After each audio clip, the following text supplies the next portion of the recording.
Hi everyone, I'm Brent Mantooth. If you've seen my other videos, you know that I love astrophotography and collecting amazing images. I also love the tinkering side of it, trying different configurations for my telescopes to see what works best. Over the years, my collection of telescopes and accessories has grown, as well as my obsession with tuning each configuration so that it's just right, especially the back focus to make sure that I get pinpoint stars. Whether I'm switching between deep sky or planetary imaging or experimenting with new gear, I realized one thing. Planning out and keeping track of all of these setups can get complicated, fast. That's why I developed a tool to make all of this easier, something that helps me plan and document all of the details so that I can quickly and confidently switch between configuration. It's a tool I've been developing over a few years, and today I'm sharing with you. Let's get started on the telescope configuration and back focus manager. So let's start with why I originally built this tool, which is about getting the right back focus. So back focus is the specified distance between the back of a telescope and where the camera sensor sits. You'll find the right back focus distance as part of a manual. Typical values are 55 millimeters. In the case of my Edge 11 Schmidt-Cassegrain telescope, it's 146.05. When you have the back focus just right, all of your stars are pinpoint. But if your sensor is too close, then you end up with elongated stars in the corner that look like this. And if the sensor is too far away or you have too much backspace, then the stars take on a different shape, as you see down in this image.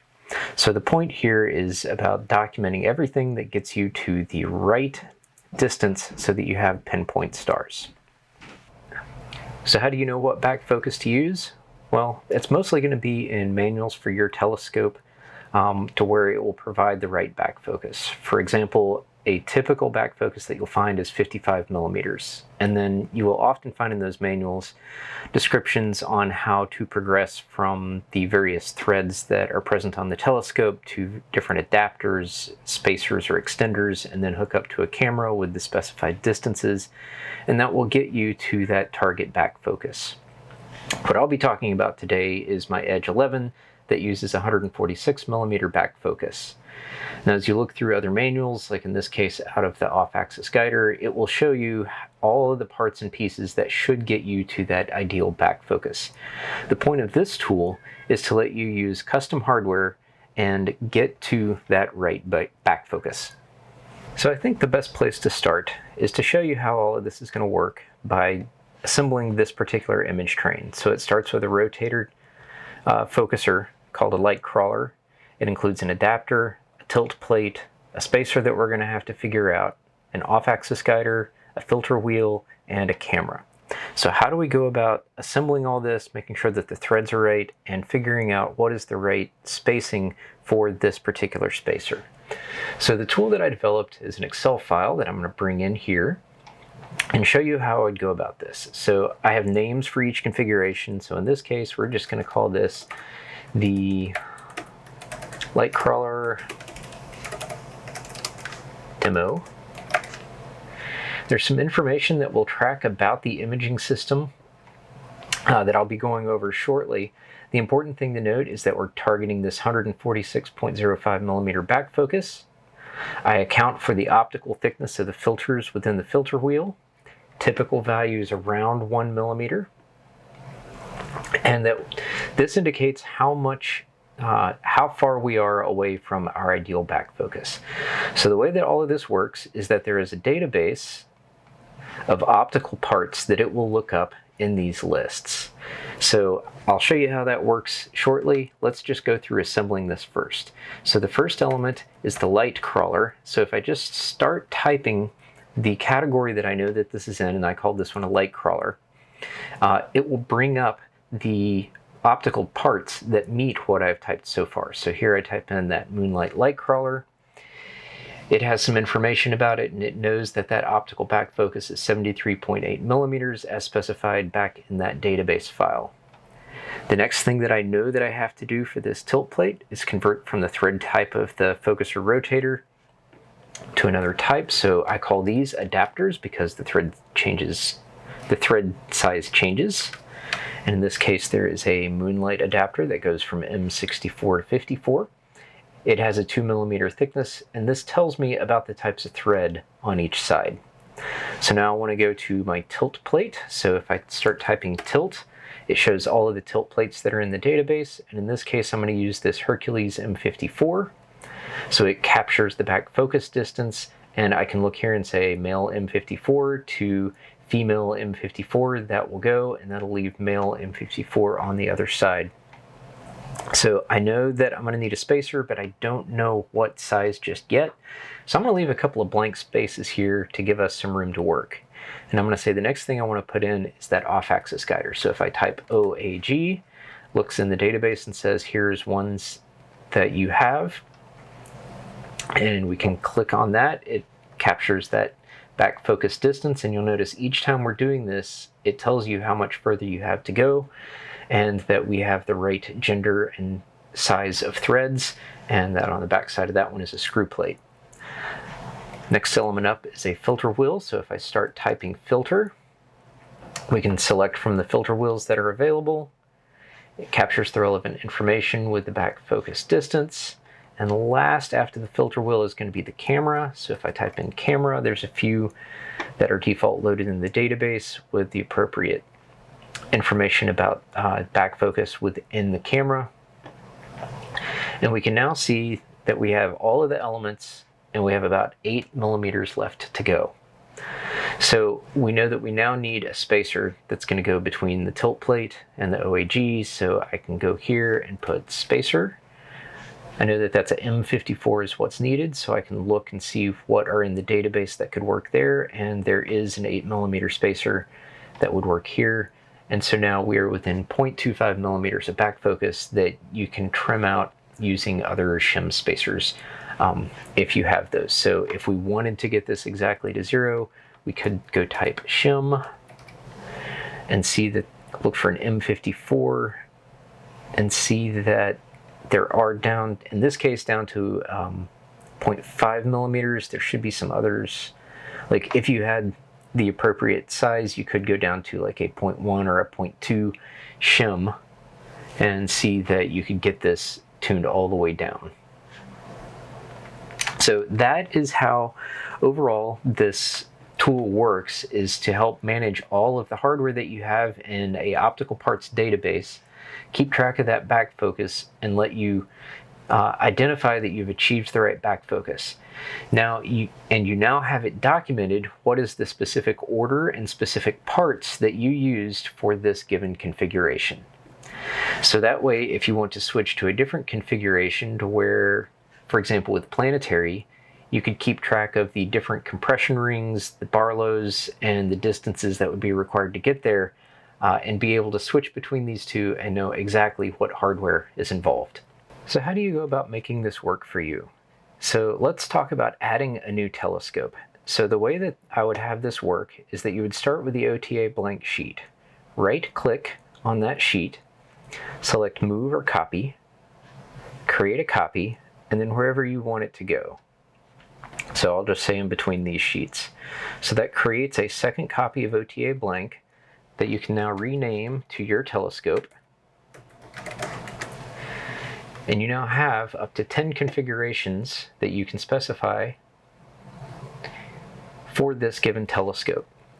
Now there's some auto-populate values on the far left. So if you have a telescope that has a 100mm aperture and a native focal length of 750mm, and the typical back focus that is used on this telescope is 55mm, these values will be auto-propagated to the aperture, native focal length, and target back focus for all configurations. Now when you mouse over these, you'll see that it says linked input. You can change these for each configuration if you want to, but it's typically going to be easier for a given telescope just to use these auto-populated values. Now I know I have some different coma correctors or reducers that have different back focus, so I will overwrite those as needed. So once you have your telescope set up, you can just start populating. Taking a look at the optical parts database. You need to make this work for you. I've already populated the database with a lot of parts. but you'll certainly find it most useful to get your parts in there, and if this is too much, feel free to delete what you don't need. But certainly some organizational structure helps tremendously. I came up with using the categories and that the drop-down names start with those categories.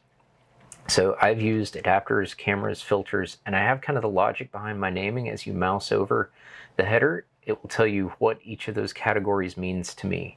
Now you can feel free to rework this to whatever is going to work for you. Some things that I found that were rather useful was to also capture any notes that I've learned in using these and some of the URLs that help me get links back to manuals or other information about these parts as I'm doing the assembly. I found it really handy to have those links. As you go down this list, you'll eventually see that there is some blanks. So this is the equation that populates this. So let's go through adding an item to the database. So if I have some new hardware,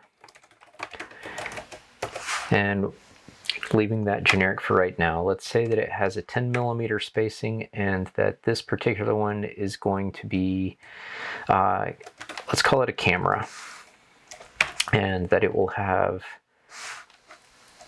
a, how about instead of an SCT thread, let's make that a female M42 is common, and that is just not applicable. So you can see as I was typing that, it was filling out these components. So if we were to go now over to our new telescope, my telescope, and wanted to add that particular piece of hardware, we listed that under camera.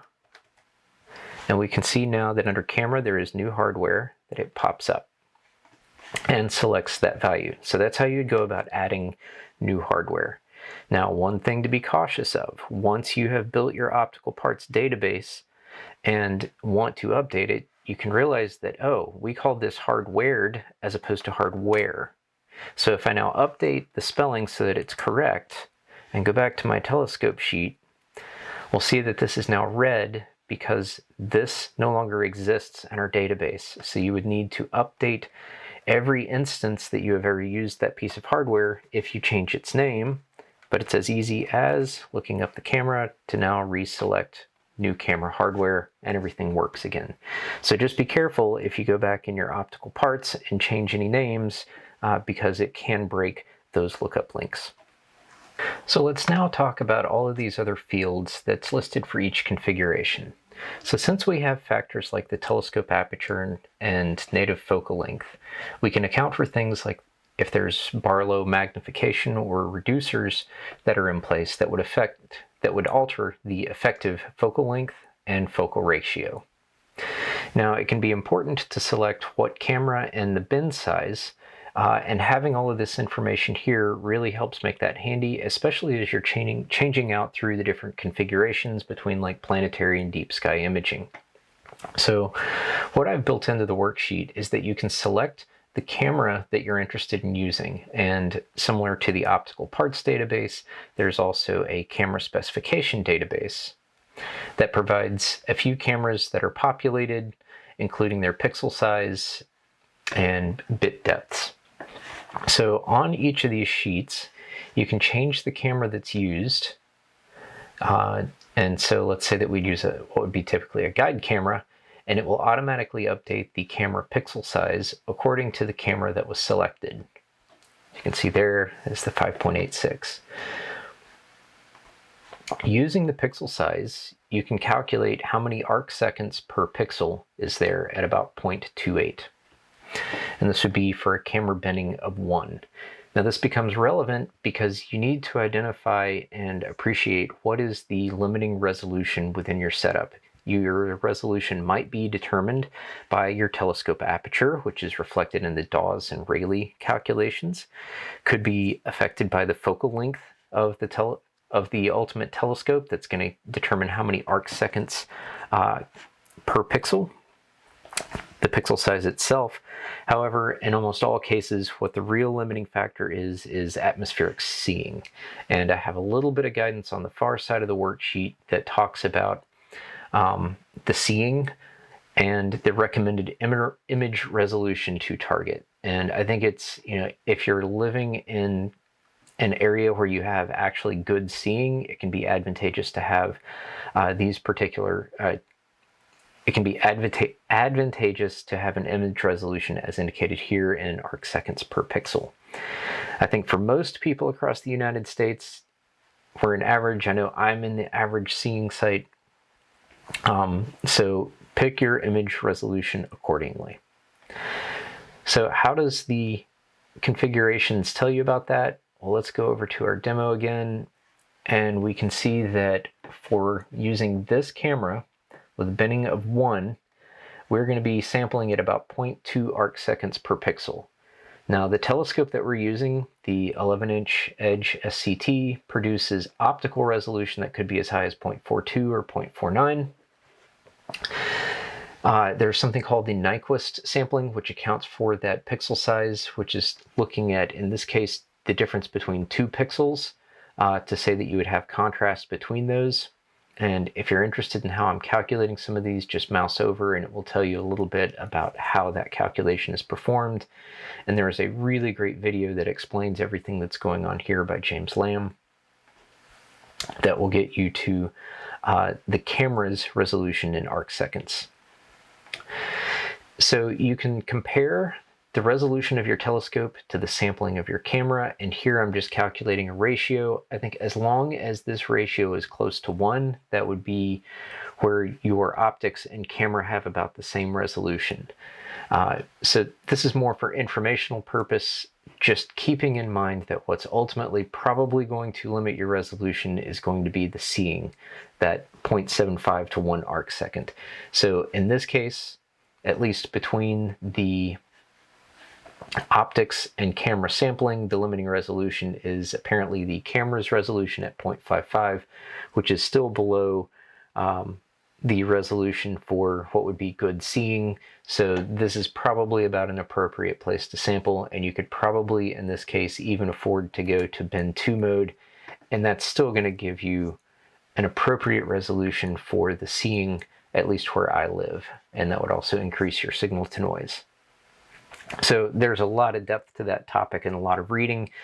Hopefully these tools will help you figure out how you want to acquire your images. So we've covered a lot of details about how to document your telescope and get that back focus dialed in. Now, to actually do the fine tuning, you need a tool to really help you with that. And I use the Nina Hocus Focus plugin. It is the aberration inspection tool. It will go through, do an autofocus run, analyze that, and then provide a specific characterization about your back focus distance. It will provide very specific guidance, like adding or removing spacers within a certain tolerance that has been figured out. You can also use this to help tune out the tilt.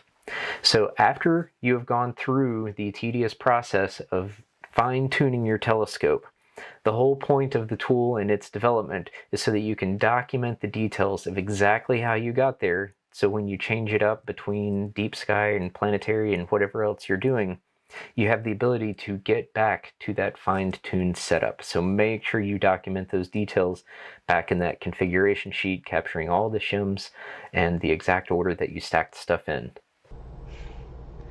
So how did I make all of these pop-up lists work? I think it can be handy to really customize this sheet to your needs. So I've created a sheet just to show you how this is going to work.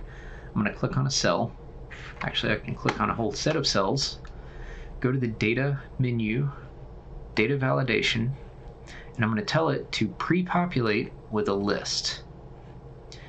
Now I'm going to click here to say, what do I want you to populate the list with?